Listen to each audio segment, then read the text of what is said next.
que é iluminação espiritual? Intercessão, ações de graças, você sabe? Não? Então vem comigo, vamos entender melhor agora.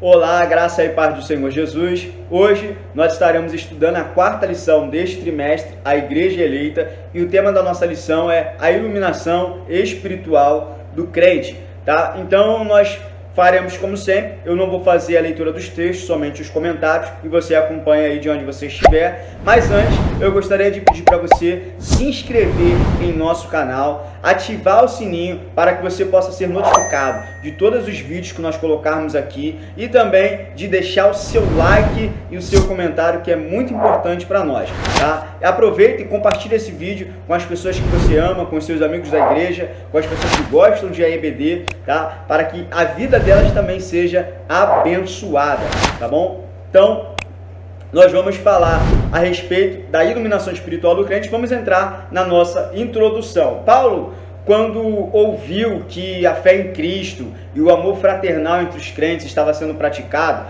ele sentiu-se impulsionado a orar para que Deus os iluminasse, ou seja, que eles tivessem um conhecimento ainda mais firme e inabalável da vocação deles. Deus, ele nos abençoou com todas as bênçãos espirituais nos lugares celestiais em Cristo. Nos elegeu nele antes da fundação do mundo para que fôssemos santos e irrepreensíveis. Ele nos predestinou para filhos de adoção. Temos a redenção pelo sangue de Jesus e a remissão das ofensas e as riquezas de sua graça. Nós temos o céu, temos a vida eterna, temos a felicidade plena. Mas é preciso entender que todas essas bênçãos só são perceptíveis na vida do crente que está sob o sobrenatural de Deus. Quando ele tem a iluminação do Espírito Santo, ele consegue enxergar com os olhos da fé todas essas maravilhas de Deus. Então, é preciso dessa iluminação espiritual. Iluminação essa que vem do Espírito Santo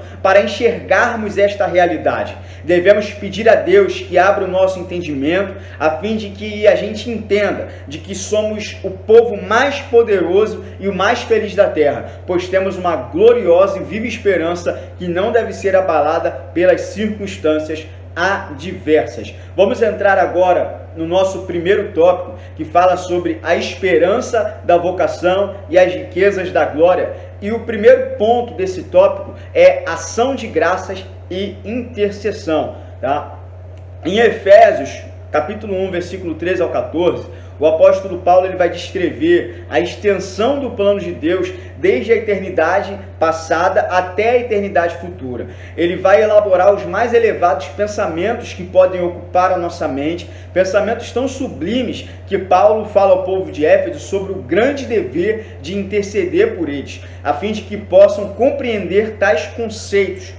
O desejo do apóstolo era que eles pudessem vislumbrar os gloriosos privilégios que eles tinham em Cristo e o imenso poder que há na dádiva de Cristo às igrejas como cabeça de toda a criação. E ainda nesse ponto, nós iremos falar sobre ação de graça e sobre intercessão, tá? E ação de graça é algo interessante, porque Paulo ele vai dar ação de graças pelo que ele estava ouvindo, tá? E Paulo, de alguma forma, ele recebeu informações sobre o que estava acontecendo entre os efésios, que o fez se alegrar e manifestar ações de graças a Deus.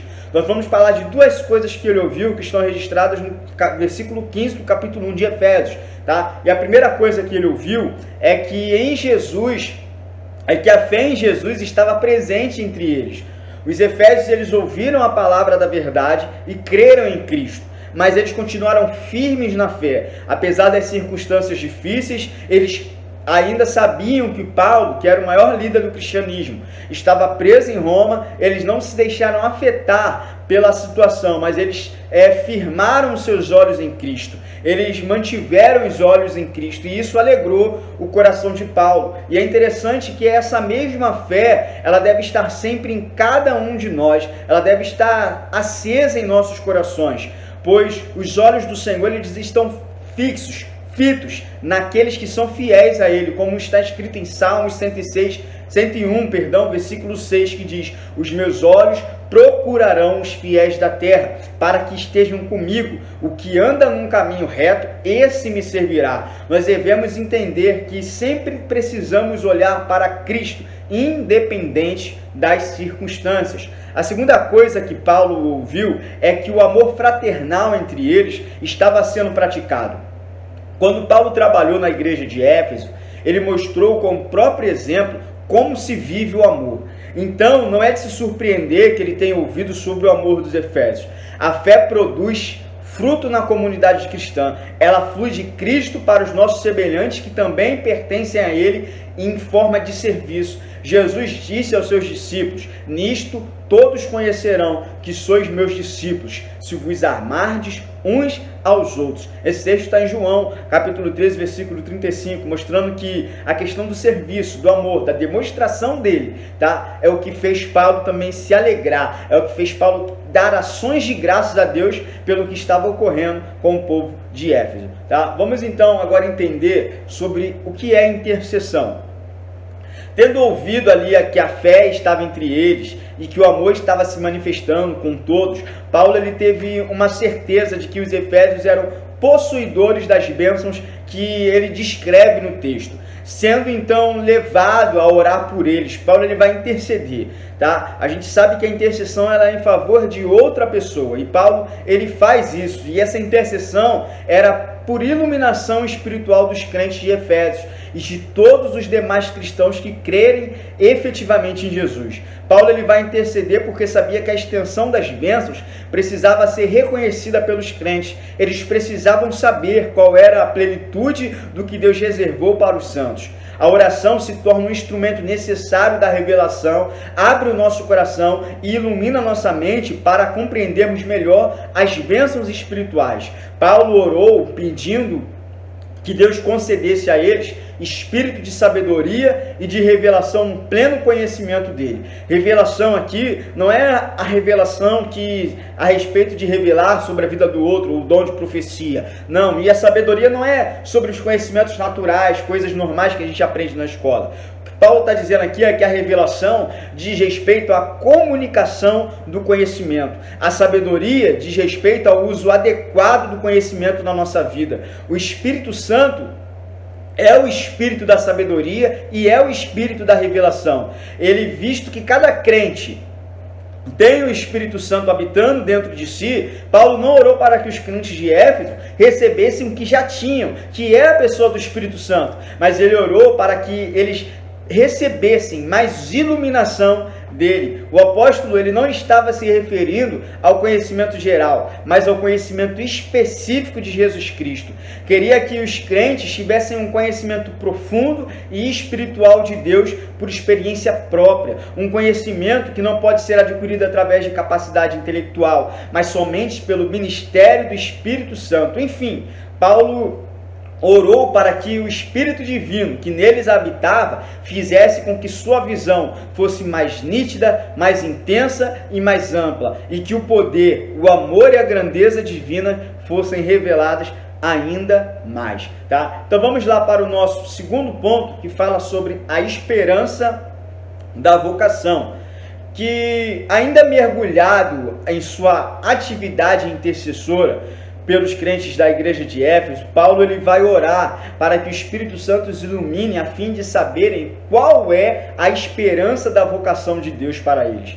Paulo vai alertar os crentes que eles antes não tinham esperança, mas agora eles têm esperança do chamamento de Deus. Ele nos elegeu, ele nos chamou para sermos de Jesus, para a comunhão em Jesus Cristo, para sermos santos. Ele nos chamou para o sofrimento se for necessário. Entretanto, a nossa vocação, o nosso chamamento, ele só encontrará sua plenitude nos céus.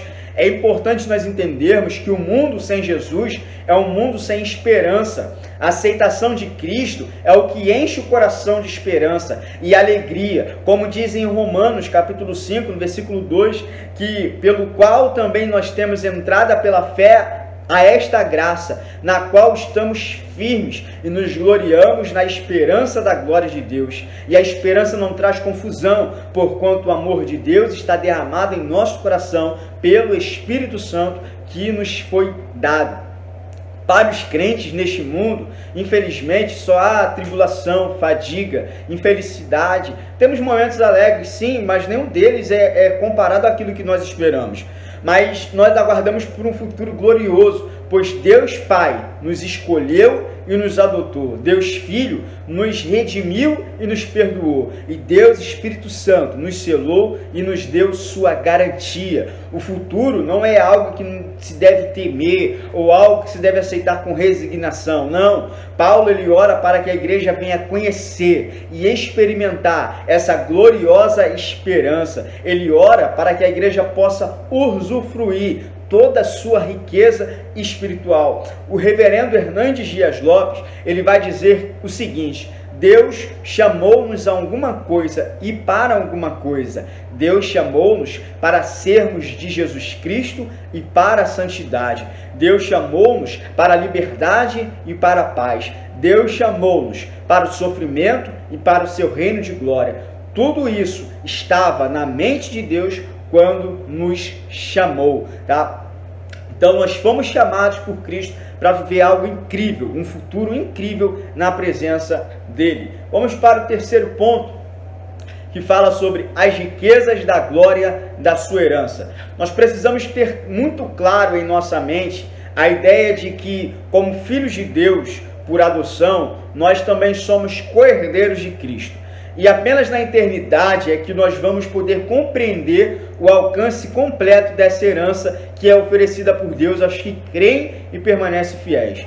João ele vai nos dizer que ainda não sabemos o que seremos, mas quando Cristo vier, tudo isso nos será revelado. Está escrito em 1 João capítulo 3, versículo 2.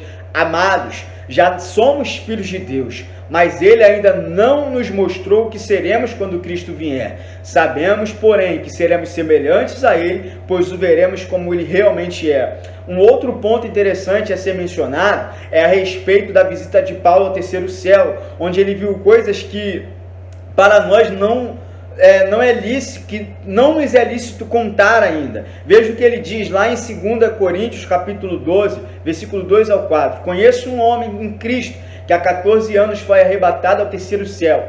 Se foi no corpo ou fora do corpo, não sei. Só Deus sabe.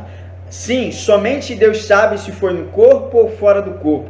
Mas eu sei que tal homem foi arrebatado ao paraíso e ouviu coisas tão maravilhosas que não podem ser expressas em palavras, coisas que a nenhum homem é permitido relatar. Nós vemos então que muita coisa ainda não foi revelada a nós, enquanto nós estivermos nesse corpo de carne, mas serão reveladas por ocasião do arrebatamento da igreja. Como está no texto em sua revista, que essas riquezas serão desfrutadas no porvir, ou seja, no tempo que ainda está para vir, onde estaremos reunidos nas bodas e como salvo, então tomaremos posse da herança que está preparada desde a fundação do mundo. Glória a Deus! Vamos lá para o segundo tópico, que fala a sobreexcelente grandeza e força do poder divino.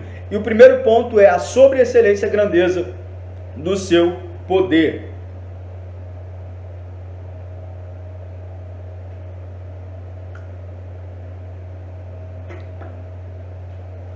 Vamos lá, Paulo, ele continua a sua intercessão, pedindo a Deus que conceda uma profunda percepção do poder que ele utilizou em prol dos santos.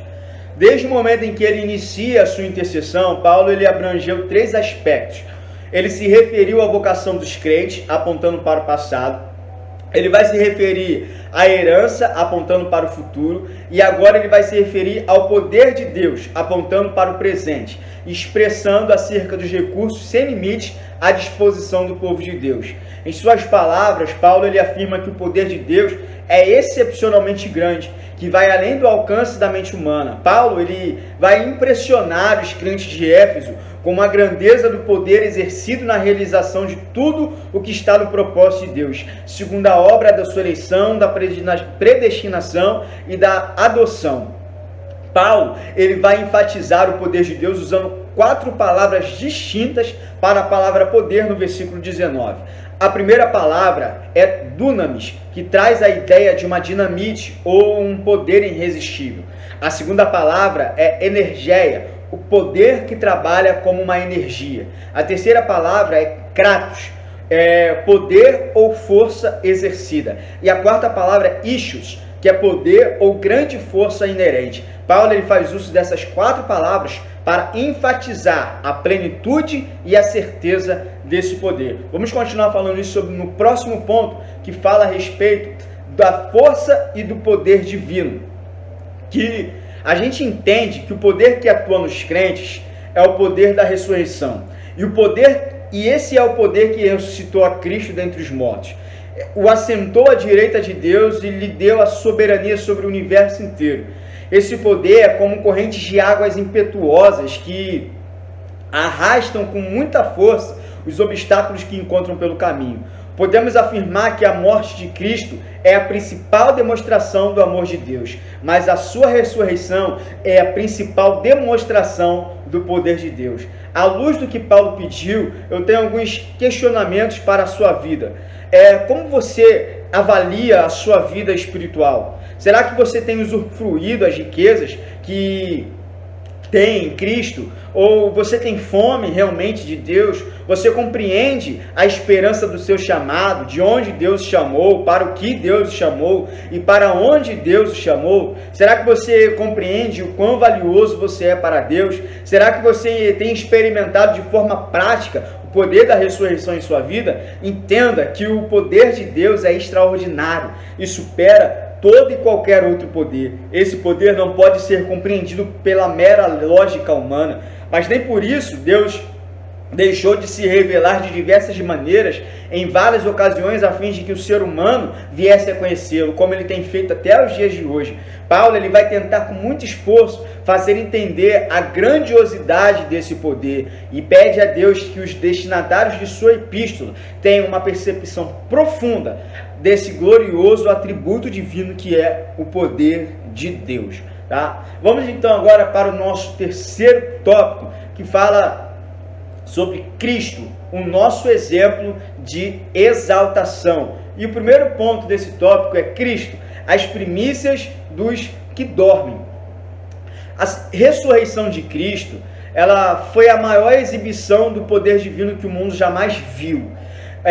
De repente você imagine aí que a criação do universo ela tenha sido a maior manifestação do poder de Deus, ou que tenha sido, por exemplo, o livramento do povo de Israel no Mar Vermelho. Estes acontecimentos eles foram muito importantes e poderosos, algo extraordinário, e que somente Deus pode e podia realizá-los.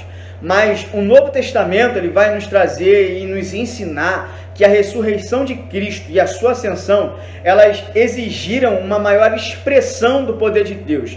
Eu vou te explicar melhor.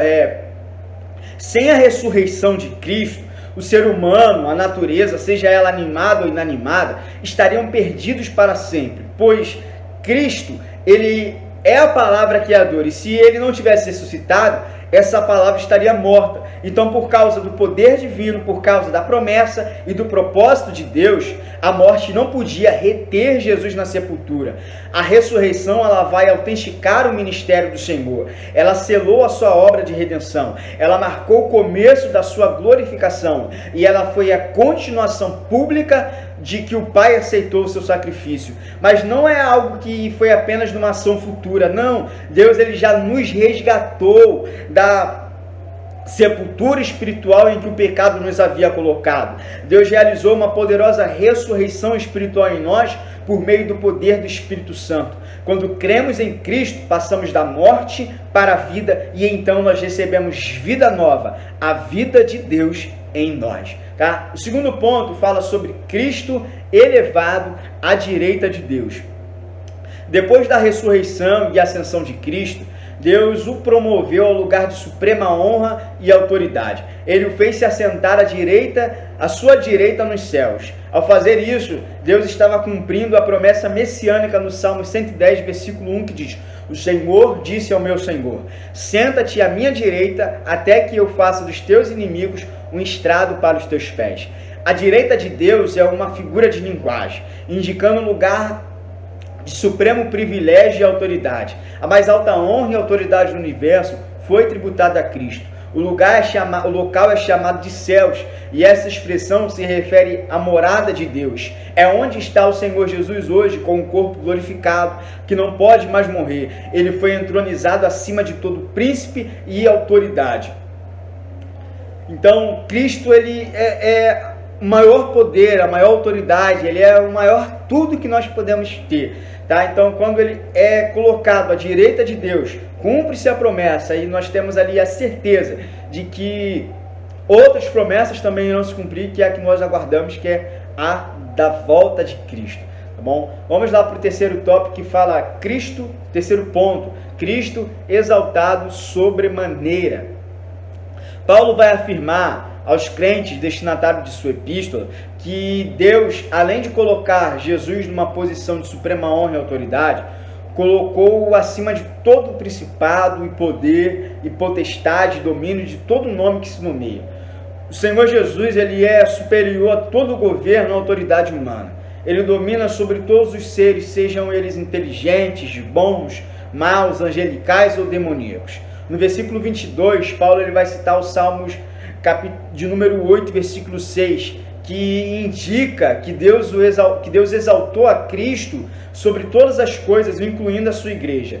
Cristo, ele é claramente o cabeça dominante, porque todas as coisas foram colocadas sob seus pés. No versículo 23, Paulo ele usa uma metáfora para que o povo redimido de Deus, chamado de corpo, e metáfora essa que é usada exclusivamente no Novo Testamento para falar da igreja. Isso nos esclarece que a igreja é o único meio que o mundo pode enxergar a Cristo, e é através da igreja que Cristo pode ser conhecido pelo mundo. Deus ele estabeleceu uma relação especial entre Cristo e a igreja. Cristo é o grande dom de Deus para a igreja. O fato de Cristo ser a cabeça da igreja ressalta três coisas. Primeiro, Cristo tem autoridade suprema sobre a igreja.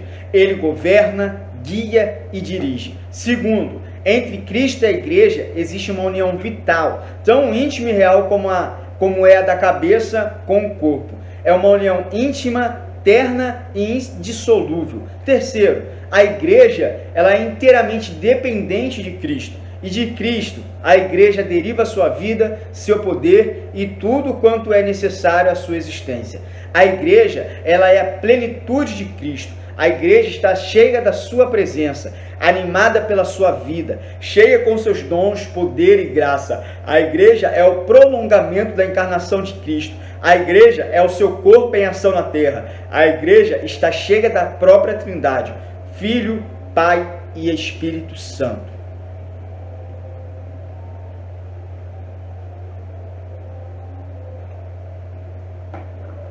E chegamos na nossa conclusão. Rápido hoje, né? Mas eu creio que foi edificante. Cristo ele é a fonte da herança divina do cristão. E é tão certo que é mencionada como se já tivesse sido recebida.